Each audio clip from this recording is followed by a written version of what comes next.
What's the largest tire you can fit on a stock Delica L300? Well, as CJ is finding out, it's clearly not 31s on modified Chevy Rally wheels.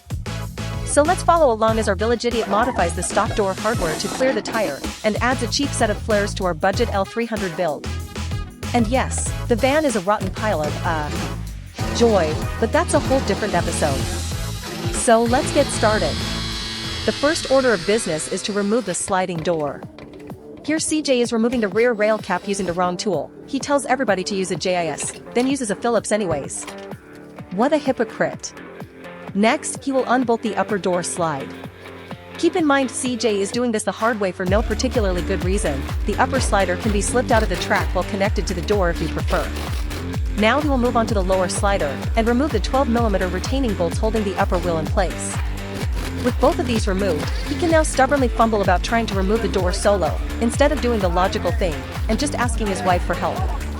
Now with the door securely leaned on another project, the door handle can be removed, followed by the door card. Using a panel removal tool would be advisable here, but CJ is convinced that the garden gnomes from next door keep stealing his panel tools. So he will snap all the clips off instead by using a clunky pry bar, and then complain about the poor results later, like a proper millennial. Now that we can see what we're working with, let's go over how the track and slider system works. In the open position, the rear slider allows the door to pop out and clear the side of the vehicle as it moves fore and aft. As the slider reaches the curve in the rail, it pulls the door inboard and towards the body of the van. A latch at the rear of the door contacts the striker mounted in the door sill, and keeps everything shut and tight to the van. The problem comes when factory wheels and tires are swapped out for larger ones. In this case, a set of vintage GMC Rally wheels were bored out to 110mm in order to clear the Delica's hubs. Of course, looking like a wannabe badass comes at a cost, and in this case the new wheels push past the fender line by a solid 20mm, preventing the rear door from opening and removing the ability for the van to van. Luckily, if your new wheels are not overly badass, there is a solution. So let's follow CJ back over to the door while he removes the 12mm bolts and slider assembly. The idea here is really quite simple. Move the door as far out as possible, without any custom-made parts, or hacking up the door. To accomplish this, we need to look at the track, and locate the point where the primary support bearing comes to a stop. Now we can measure the distance from the stop point, to the door sill, and subtract the distance from the center point of the main bearing to the outer guide bearings. This will tell us how far out we can push the slider assembly before it contacts the door sill. Now it's time to modify the door. An adjustable hammer works well to flatten out the bead rolled into the edge of the metal.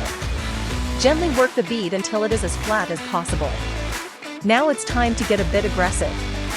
Using a pry bar, stretch the metal outwards to maximize the space available.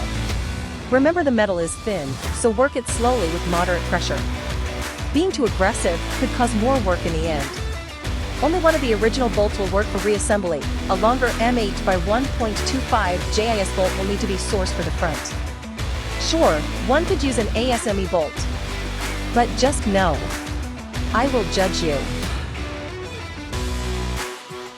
Loosely install the inner bolt, and then using only the finest mismatched stack of used washers, insert them between the slider and mounting bracket, and install the bolt. Oh no, you don't. You're not editing your way out of this one.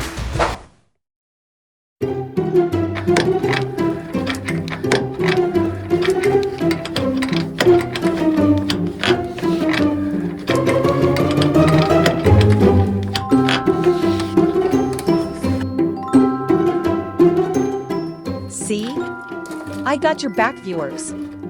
You won't be getting away with any of that. It's always so easy when they do it kind of crap, not on my watch. Of course, if you find these videos helpful, and want to back CJ and the channel, sending a super thanks helps support the creation of new content. Or you can always smash that like and subscribe, as well as the bell notification so you won't miss out on any new content. Now let's get back to watching him struggle.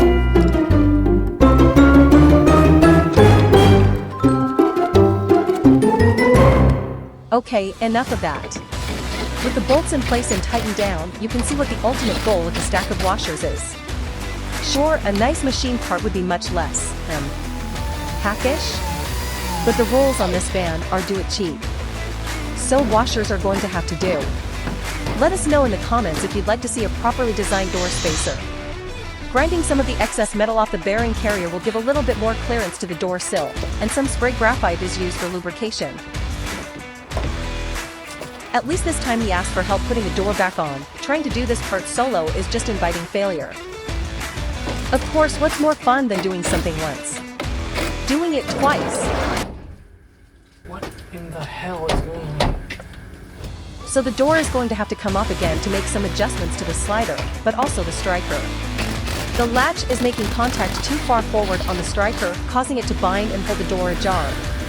Spacing the striker out slightly with another disgusting stack of washers should solve the issue. These washers are just pathetic. He's going to have to come up with a better solution later. Keep in mind this modification will only add a small amount of clearance, so for those with extremely aggressive wheels and flares, you are going to need to invest in a full-on slider extension kit.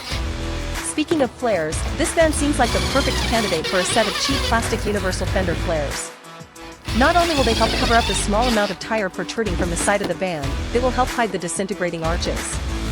The small flares will fit it to the rear, and the larger ones to the front. For now, there is little point in cutting the flares at the door gap, because there isn't actually enough metal left to screw both pieces onto. There's still a lot of welding to do on this van, but that's for another time. Luckily these plastic flares can be shaped with a heat gun and a bit of pressure. Would you like to see how the metal work is done? Let us know in the comments. Until next time, get out in the shop and do something.